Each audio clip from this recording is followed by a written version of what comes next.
இலங்கையின் முதற்தர சுற்றுலா தலம் ரீச்சாவின் மாபெரும் உணவு திருவிழா செப்டம்பர் மாதம் 5, 6 மற்றும் 7ஆம் தேதிகளில் இன்றைய டிக்கெட்டுகளை பெற்றுக் கொள்ளுங்கள்.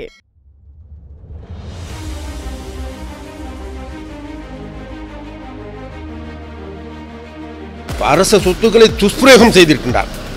அதனுடைய வெளிப்பாடாகவே இன்றைக்கு அவர் கைது செய்யப்பட்டிருக்கிறார். கம்பி எண்ணிக்கொண்டிருக்கின்றார்.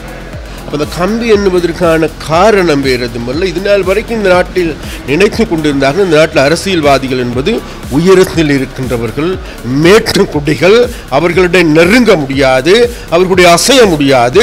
அது மாத்திரமல்ல, ரணில் விக்ரமசிங்கே என்பவர் பெரிய நரியர், அது மாத்திரமல்ல பெரிய தந்திரக்காரர், பெரிய மூளைசாலி, பலசாலி, உலகமே அவருக்கு பின்னால் இருக்கின்றது என்ற குற்றெல்லாம் சொல்லி, அதனால் ரணில் விக்ரமசிங்கே மீது மாத்திரம் கை வைக்க முடியாது அப்படியெல்லாம் கதையெல்லாம் சொல்லி கொண்டிருந்தோம். நாங்கள் இன்றைக்கு சொல்லுகின்றோம் வேறு எதுவும் இல்லை, நாங்கள் கை வைக்க இல்லைப்பா. இந்த நாட்டில் நீதி நிலைநாட்டப்பட்டு இருக்கின்றது. அதாவது சட்டத்திற்கு இது நாள் வரைக்கும் இந்த நாட்டில் இருந்த சட்டத்தை இந்த நாட்டில் இருக்கின்ற மேட்டு குடி அரசியல்வாதிகள் தாங்களுடைய பொக்கட்டுள் வைத்திருந்தார்கள். அது இன்றைக்கு சட்டம், இன்றைக்கு நீதித்துறை சுயாதீனமாக இயங்குகின்ற ஒரு நிலைக்கு வந்திருக்கின்றது. எங்களுடைய தேசிய மக்கள் சக்தியினுடைய அரசாங்கம் என்பது உண்மையிலேயே மக்களுடைய பணத்தை வீண்புறமாக்குவதை தடுத்து நிறுத்தி மக்களுக்கான சேவைகளை கூடுதலாக செய்து வருகின்றது. கடந்த காலங்களில் ரணில் விக்ரமசிங்காக்கள் அவர் மாத்திரமல்ல, இன்னும் பலர் இருக்கின்றார்கள், இன்னும் பலர் உள்ளுக்கு செல்லக்கூடியவர்களாக இருக்கின்றார்கள். அவர்கள் கடந்த காலம் என்பது உங்களுக்கு எல்லோருக்குமே தெரியும். 2022ஆம் ஆண்டு என்பது இந்த 2022ஆம் ஆண்டு ஏப்ரல் மாதம் 12ஆம் தேதி இந்த நாடு வங்குரோத்து அடைந்த நாடென அறிவிக்கப்பட்ட நாடு. அப்போ வங்குரோத்து அடைந்த நாடென அறிவிக்கப்பட்ட நாட்டில் தங்களுடைய அப்பனுடைய மாட்டனுடைய சொத்தென நினைத்து மக்களுடைய பணத்தை 167 லட்சம் ரூபாய் கரியாக்கி இருக்கிறார்.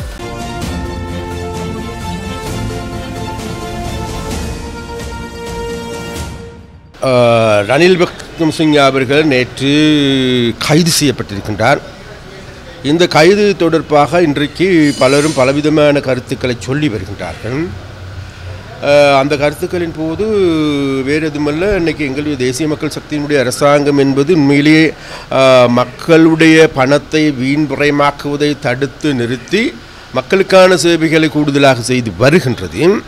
அப்போ அவ்வாறான வேளையில் கடந்த காலங்களில் ரணில் விக்ரமசிங்காக்கள் அவர் மாத்திரமல்ல, இன்னும் பலர் இருக்கின்றார்கள், இன்னும் பலர் உள்ளுக்கு செல்லக்கூடியவர்களாக இருக்கின்றார்கள். அவர்கள் கடந்த காலம் என்பது உங்களுக்கு எல்லோருக்குமே தெரியும். 2022ஆம் ஆண்டு என்பது இந்த 2022ஆம் ஆண்டு ஏப்ரல் மாதம் 12ஆம் தேதி இந்த நாடு வங்குரோத்து அடைந்த நாடென அறிவிக்கப்பட்ட நாடு. அப்போ வங்குரோத்து அடைந்த நாடென அறிவிக்கப்பட்ட நாட்டில் தங்களுடைய அப்பனுடைய மாட்டனுடைய சொத்தென நினைத்து மக்களுடைய பணத்தை 167 லட்சம் ரூபாய் கரியாக்கி இருக்கிறார். சட்ட விரோதமாக பயன்படுத்தியிருக்கின்றார். அரச சொத்துக்களை துஷ்பிரயோகம் செய்திருக்கின்றார். அதனுடைய வெளிப்பாடாகவே இன்றைக்கு அவர் கைது செய்யப்பட்டிருக்கிறார். கம்பி எண்ணிக்கொண்டிருக்கின்றார். அப்போ அந்த கம்பி எண்ணுவதற்கான காரணம் வேறு எதுவுமல்ல, இது நாள் வரைக்கும் இந்த நாட்டில் நினைத்து கொண்டிருந்தார்கள். இந்த நாட்டில் அரசியல்வாதிகள் என்பது உயரத்தில் இருக்கின்றவர்கள், மேற்று குடிகள், அவர்களிடையே நெருங்க முடியாது, அவர்களுடைய அசைய முடியாது.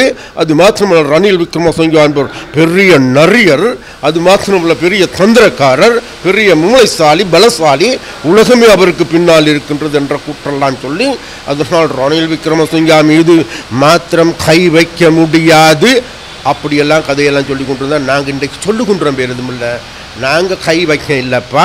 இந்த நாட்டில் நீதி நிலைநாட்டப்பட்டு இருக்கின்றது. அதாவது சட்டத்திற்கு இது நாள் வரைக்கும் இந்த நாட்டில் இருந்த சட்டத்தை இந்த நாட்டில் இருக்கின்ற மேட்டு குடி அரசியல்வாதிகள் தாங்களுடைய பொக்கட்டுள் வைத்திருந்தார்கள். அது இன்றைக்கு சட்டம், இன்றைக்கு நீதித்துறை சுயாதீனமாக இயங்குகின்ற ஒரு நிலைக்கு வந்திருக்கின்றது. அதை சுயாதீனமான இயங்குவதற்கான அனுமதி அங்கீகாரத்தை நாங்கள் கொடுத்திருக்கின்றோம். அந்த சுயாதீனமான நீதிமன்றம் இன்றைக்கு சுயாதீனமாக விசாரித்து மக்களுடைய பணத்தை கொள்ளையடித்தவர்கள் யாராக இருந்தாலும் அவர்களுடைய தராதரங்களை பார்க்காது நடவடிக்கை எடுத்திருக்கின்றது. அந்த நடவடிக்கையில் ஒன்றாகவே இன்றைக்கு முழு நாட்டில் இருக்கின்ற பழைய அரசியல்வாதிகள், இந்த நாட்டில் கொள்ளை அடித்தவர்கள், கொள்ளைக்காரர்கள் எல்லோருமே நடுங்குகின்ற, அச்சத்துக்குள்ளாகுகின்ற ஒரு கைதாகவே இந்த ரணில் விக்ரமசிங்கனுடைய கைது அமைந்திருக்கின்றது.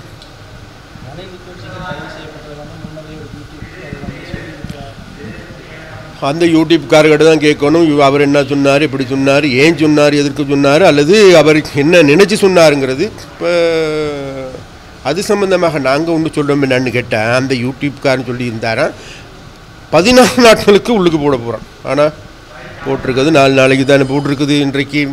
அப்போ அதில் இருந்து தெரிகின்ற ஒன்று தான், அதாவது ஊகங்கள். கடந்த காலங்களில் எங்களுக்கு எல்லோருக்குமே தெரியும், தொடர்ந்து இவ்வாறான விசாரணைகள் இடம்பெற்று வருகின்றது.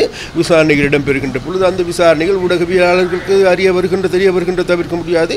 அந்த ஊகங்கள் அடிப்படையிலும் கூட சொல்லலாம், அல்லது அவருக்கு வேறு எங்கும் தகவல் கிடைச்சாண்டு எனக்கு சொல்ல தெரியாது. இருந்த போதும் கூட அது அவர்கிட்ட தான் கேட்கணும். தொடர்ச்சியாக ராஜபக்சாக்கள் அல்ல, இந்த நாட்டை மோசடி செய்த மோசடிக்காரர்கள் சட்டத்தின் முன் படிப்படியாக நாளொருமேனி பொழுதொரு வண்ணமாக அவைகள் நிகழ்ந்து கொண்டிருக்கும் என்பதை மாத்திரம் சொல்லி வைக்கலாம்.